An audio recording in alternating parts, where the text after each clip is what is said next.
There is a small country wedged between Brazil and Argentina that most people could not find on a map. It has no oil, no rare earth minerals, no massive manufacturing base, no tech sector to speak of. It does not have a particularly large population, a strategic port, or a history of colonial wealth. By almost every traditional measure of what makes a country rich, Uruguay should be struggling. Instead, it is one of the wealthiest, most stable, and most equal societies in Latin America. And the way it got there quietly breaks every assumption about what economic success is supposed to look like. This is the story of how Uruguay built something most resource-rich nations cannot. Let us start with the numbers because they are genuinely striking. Uruguay has a GDP per capita that sits well above most of its regional neighbors, higher than Brazil, higher than Colombia, higher than Peru. Its poverty rate is among the lowest in Latin America. Its inequality, measured by the Gini coefficient, has fallen consistently over the past 2 decades and is now the lowest on the continent. Life expectancy is high, literacy is near universal, and its institutions, its courts, its electoral system, its civil service, are ranked among the least corrupt in the Western Hemisphere. This is not a country coasting on a commodity boom. This is a country that decided deliberately and over a long period of time to build something durable, and the decisions they made are worth understanding in detail because they run counter to almost everything the mainstream development playbook would suggest. To understand why Uruguay looks the way it does today, you have to go back over 100 years because this country made a decision very early that most of its neighbors never did. In the early 20th century, Uruguay under President José Batlle Ordóñez built one of the most ambitious welfare states in the world. Not in Scandinavia, not in Western Europe, in South America in 1910. Batlle nationalized key industries, established an 8-hour workday, created a public pension system, separated church from state, abolished the death penalty, and built a public university system that was free and open to all. This was radical at the time, and it set a template that shaped Uruguayan political culture for the next 100 years. The idea embedded into that society was simple. The state exists to protect its citizens, and institutions are worth investing in even when it is expensive and inconvenient to do so. Contrast that with neighboring Argentina, which had comparable or greater resources and potential in the early 20th century, and which spent the following 100 years lurching between military coups, economic crises, and institutional collapse. The difference was not geography or natural endowment, it was governance. Strong institutions created the foundation. But Uruguay still had to figure out how to make money, and with no oil, no minerals, and no industrial base, its answer was land. Uruguay has something almost as valuable in the long run as oil: fertile soil and a stable climate. It is one of the most agriculturally productive countries on the planet relative to its size. Beef, soybeans, wool, rice, and timber are its primary exports. But the way Uruguay approaches those exports is what sets it apart. Uruguayan beef is not just a commodity, it is a branded product. Uruguay was one of the first countries in the world to implement a fully traceable beef supply chain, every animal tracked from birth to slaughter, which allowed it to access premium markets in Europe and Asia that have strict food safety requirements. It turned a basic agricultural product into a high-value export by investing in the system around it rather than just the product itself.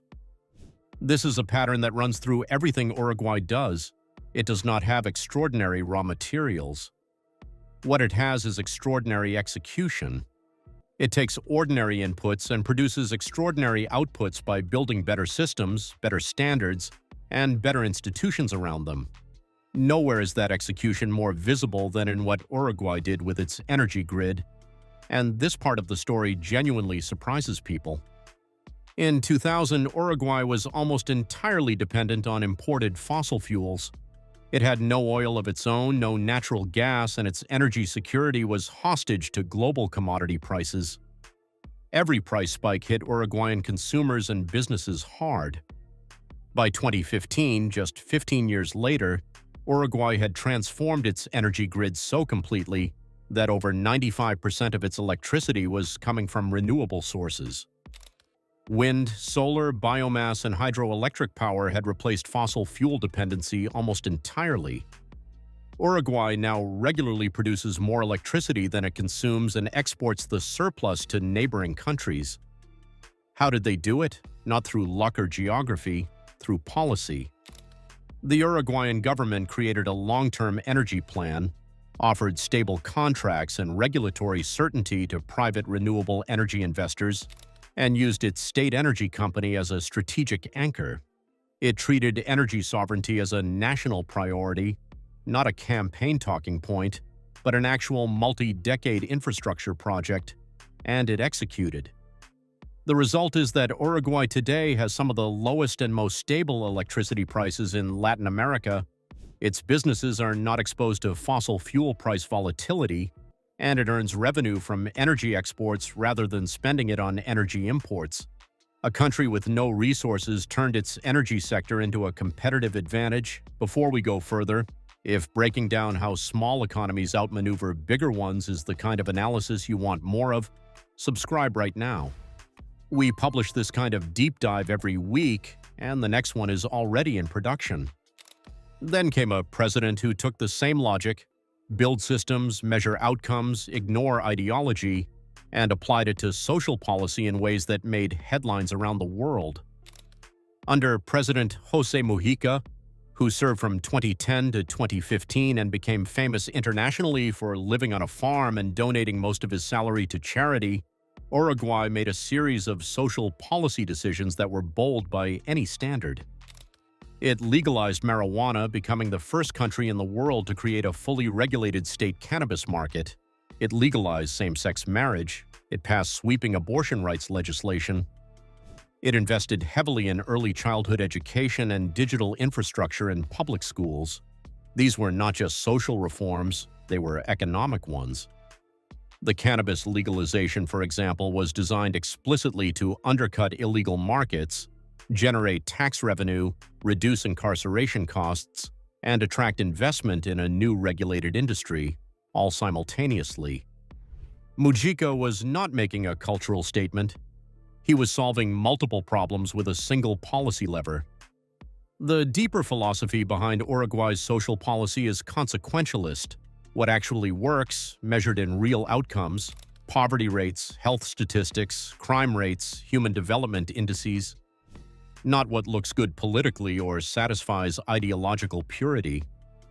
This pragmatic approach has made Uruguay's policy environment unusually stable and predictable, which in turn makes it unusually attractive to foreign investment.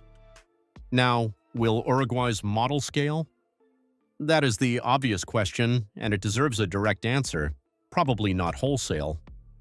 Uruguay is small, 3.5 million people, which makes consensus easier to reach and policy easier to implement.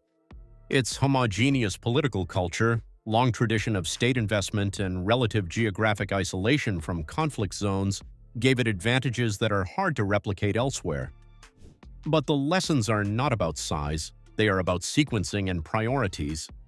Uruguay chose institutions before GDP growth. It chose long-term energy sovereignty over short-term cost savings. It chose pragmatic outcomes over ideological consistency. It chose to treat its citizens as the primary asset rather than its land or its subsoil. And the result is a country that, by most measures of human flourishing, is punching far above its weight class. Here is the bottom line for anyone watching this from a business or investment perspective. Uruguay quietly sits near the top of Latin American rankings for ease of doing business, rule of law, property rights protection, and political stability. It has double taxation treaties with dozens of countries. Its financial sector, while small, is well-regulated and dollar-friendly. And its government has a track record of honoring contracts and maintaining consistent policy across administrations, something that cannot be said for most of its neighbors. For investors looking at Latin America exposure, Uruguay tends to get overlooked because it is not dramatic. There is no boom and bust story, no commodity supercycle narrative, no turnaround play, just a small, boring, well-run country that has been quietly compounding for over a century. It also has one of the most educated workforces in the region, a growing technology services export sector, and a government that has shown it can make difficult long-term decisions without being derailed by short-term political pressure. The free trade zone framework Uruguay has developed has attracted multinationals like Zoetis, PepsiCo, and a range of pharmaceutical companies that use Montevideo as a regional hub precisely because of that reliability. Sometimes the best investment story is the one nobody is talking about. Thanks for watching. If this changed how you think about what actually drives a country's wealth, there is plenty more on this channel worth your time. Hit subscribe so you do not miss what comes next.